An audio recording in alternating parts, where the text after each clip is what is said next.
To my YouTube channel. Today in this video मैं आप सभी के साथ आपकी वर्कशीट नंबर 14 डिस्कस करूंगी, जो कि क्लास 6 के बच्चों के लिए है।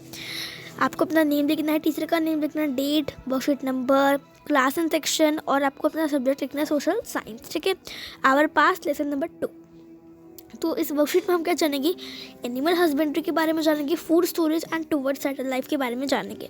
ठीक है, मैंने इसके जो और पार्ट्स थे, मतलब हिंदी मीडियम में आई थी, और जो ये वाली वर्कशीट है और इसकी हिंदी मीडियम मैंने सब कुछ करवा दिया। अब हम इसको पढ़ेंगे। ठीक है, लास्ट वर्कशीट है आपकी जो फ्राइडे को आएगी। ठीक है, और सैटरडे की आपकी नहीं आएगी, क्योंकि सैटरडे को क्या है, 13 नवंबर है और छोटी दिवाली है।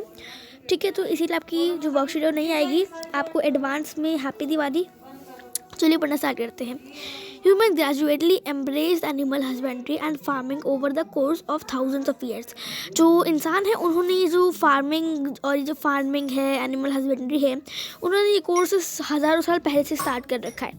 They started animal husbandry to obtain milk and meet.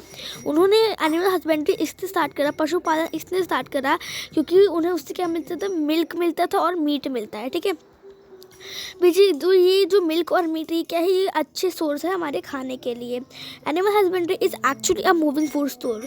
तो एनिमल हस्बेंड्री क्या है? एक एक्चुअली वो एक तरह से चलता फिरता खाने का स्टोर है। ठीक है, when human started growing plants, मतलब जब लोगों ने प्लांट्स उगाना शुरू कर दिया, पौधों को उगाना शुरू कर दिया जब लोगों ने, they had to stay in one place for a long time. तो मतलब कि इसका मतलब क्या कि वो मतलब एक जगह पर लंबे समय तक वो रहना पड़ता था। ठीक है, ताकि वो पौधों की जो है केयर कर सके। ठीक है, क्योंकि उनको एक मतलब लंबे समय तक एक जगह पर रहना पड़ता है, क्योंकि वो पौधों की केयर करते थे।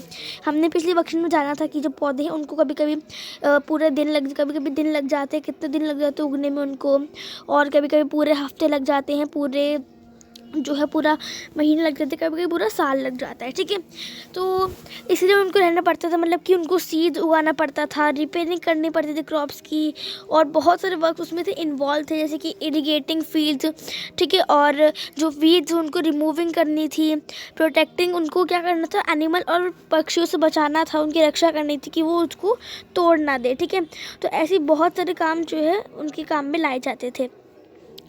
It was necessary to preserve the grain both as food and seed, so people had to think about its storage.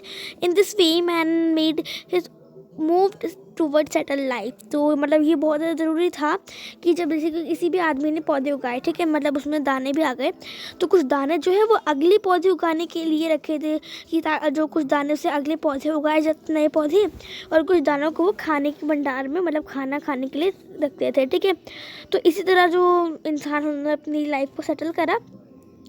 Archaeologists have found traces of huts and houses at some sites. तो जो archaeologist वाले पुरातत्वविद हैं, उन्होंने किसी किसी जगह पर, किसी किसी साइट्स पर देखा, उनको हट्स मिले, झोपड़ियाँ मिली, घर मिले। ठीक है, एज इन बुरजोहम कश्मीर, जो बुरजोहम कश्मीर है वहाँ पर क्या था? वहाँ पर जो हाउस है वो बनाए गए थे, हाउस को बिल्टेड किया गया था, उनको बनाया गया था अंडर द पिट। ठीक है, मतलब कि गड्ढा खोद के बनाया था। तो ये जो गड्ढे खोद के जो घर होते हैं, इसको बोलते हैं पिट हाउसेस। हिंदी में बात करेंगे तो वो होते हैं गर्तवास। ठीक है, in these ways were stairs to get down. इसमें हमें नीचे जाने के लिए जो सीढ़ियाँ है उसका उपयोग किया जाता था। किसका उपयोग किया जाता था? सीढ़ियों का उपयोग किया जाता था। ठीक है, These houses provide them protection in cold weather, मतलब जब भी ठंडी आती थी तो ये जो हाउसेज है ये हमें मतलब ठंडियों से बहुत ज़्यादा बचाते हैं। ठीक है, Similarly, the remains of square and rectangular houses have been found from Mehergarh located in Pakistan. तो ऐसे ही मतलब एक स्क्वायर या फिर रेक्टेंगुलर शेप में कुछ हाउसेज जो है वो मेहरगढ़ में, जो पाकिस्तान में लोकेटेड है मेहरगढ़, वहाँ पर मिले थे। ठीक है, ईच हाउस हैड 4 और मोर रूम्स। हर घर में 4 या उससे ज़्यादा कमरे होते थे। सम ऑफ दिस रूम्स में भी यूज़ फॉर स्टोरेज का, इन जो कमरे हैं इनको स्टोरेज के लिए यूज़ किया जाता था। This is the place where man and woman first learned to grow barley, wheat and to rear sheep and goats in this region. तो इसी जगह पर मेहरगढ़ में सबसे पहले लोगों ने जौ और गेहूँ इन सबको उगाना सीखा था, और जो शीप्स है उनको, उनकी जो मतलब शीप्स को जो उनकी वो करते हैं पीछे जो हटाते हैं उनके बाल, वो करना सीखा था इसी उसमें। ठीक है, और यहाँ पर आपको एक मैप दे रखा है जिसमें आपको इम्पोर्टेंट रेसिडेंस साइट बता रखी है, और यहाँ पर आपको मेहरगढ़ घर जो हाउस हम बात कर रहे थे कि 4 या मोर ज़्यादा कमरे होते हैं, उसकी पिक्चर दे रखी है, ठीक है। मतलब कुछ इस तरह का ही दिखता है। आगे बढ़ते हैं। Man's graves have been found in Mehrgarh in which some items were also kept along with the dead body। तो जो पुरातत्व जो मतलब हमने देखा कि मेहरगढ़ में कुछ जो बॉडीज़ हैं, मतलब जो डेड बॉडी होती है, कब्र होती है, उसमें डेड बॉडी के साथ साथ एक गोट भी रखी हुई थी, ठीक है। तो मतलब purpose people believe that life happens even after death. तो मतलब कि क्या लोग ये ऐसी आस्था रखते होंगे कि मतलब मरने के बाद भी जीवन चलता ही रहता है, ठीक है।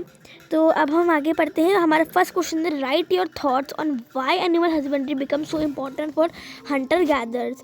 तो मतलब आपको इसमें बोला है कि आपको यहाँ पे लिखना है कि एनिमल हस्बेंड्री इतना इम्पोर्टेंट क्यों हो गया था इंसानों के लिए, ठीक है, हम सब के लिए। तो आप देख सकते हो कि they started animal husbandry to obtain milk and meat which is good for source very good source of food, ठीक है। यहाँ तक आप लिख सकते हो यहाँ से लेके, ठीक है। उसके बाद सेकंड क्वेश्चन क्या है, आपका सेकंड क्वेश्चन है, why did the farmer stay in one place for long time. तो जो फार्मर थे वो एक जगह पर लंबे समय तक क्यों रहते थे। तो आप लिख सकते हो कि when आप यहाँ से लिखिए, when humans started growing plants they had to stay in one place for a long time to take care of them। फिर आप यहाँ पे लिख दीजिए, यहाँ से लेकर जितना भी पूरा लिखा हुआ आपको वहाँ तक लिख देना है बस, ठीक है। उसके बाद आगे देखते हैं। आगे आपका है third, right the characteristics of the residential sites found in Burzahom and Mehrgarh. तो मेहरगढ़ और बुरजहोम जो हाउस है उनकी आपको 2 विशेषता बतानी है, उन दोनों की एक विशेषता बतानी है, ठीक है। तो बुरजहोम जो हाउस है, जो हमने पढ़ा बुरजहोम, पहले हम उसकी विशेषता बताते हैं कि वहाँ पर है, आप देख सकते हो, in Burzahom people build houses under the pit, ठीक है। तो ये हो गया यहाँ से लेके यहाँ तक बुरजहोम की। और जो हमारा मेहरगढ़ है, आप उसका लिख सकते हो कि in Mehrgarh each house had more और 4 और मोर रूम्स, ठीक है। और कि मतलब वहाँ पर ऐसे, मतलब वहाँ पर आप ये विशेषता लग सकते हो कि वहाँ पर सबसे पहले क्या करा था, बार्ले और वीट मतलब जो सभी उगाया जाता था, मतलब वहीं पर सबसे पहले लोगों ने सीखा था। क्वेश्चन 4 है आपका, ड्रॉ अ पिक्चर ऑफ गर्तवास। गर्तवास मतलब पिट हाउस, आपको उसकी पिक्चर जो ड्रॉ करनी है, ठीक है। तो उसकी पिक्चर कैसे होती है वो मैं आपको दिखा देती हूँ। तो ये आपकी ड्राइंग है पिट हाउस की। तो आप देख सकते हो कि यहाँ पर इसको आप किस तरह से बना सकते हो, ठीक है। तो यहाँ पर देखो, यहाँ पर आप इसको इस तरह से बना दीजिएगा, ठीक है। तो इस तरह से आप इसको बना लीजिए, बस आपको इतना करना है। होपफुली आपको सब कुछ समझ आया होगा। वीडियो को लाइक करिए, फ्रेंड्स के साथ शेयर करिए, चैनल को सब्सक्राइब करिए और बेल आइकन को प्रेस करना ना भूलिए। हम सब मिलते हैं अगली वीडियो में, तब तक के लिए bye bye, see you next time, stay home, stay safe, thanks for watching. And guys, मेरी आपसे रिक्वेस्ट है, आप मेरी वीडियोज़ को देखा करिए, फ्रेंड्स के साथ शेयर करिए और लाइक भी करिए। तो मिलते हैं अगली वीडियो में, bye bye, see you next time.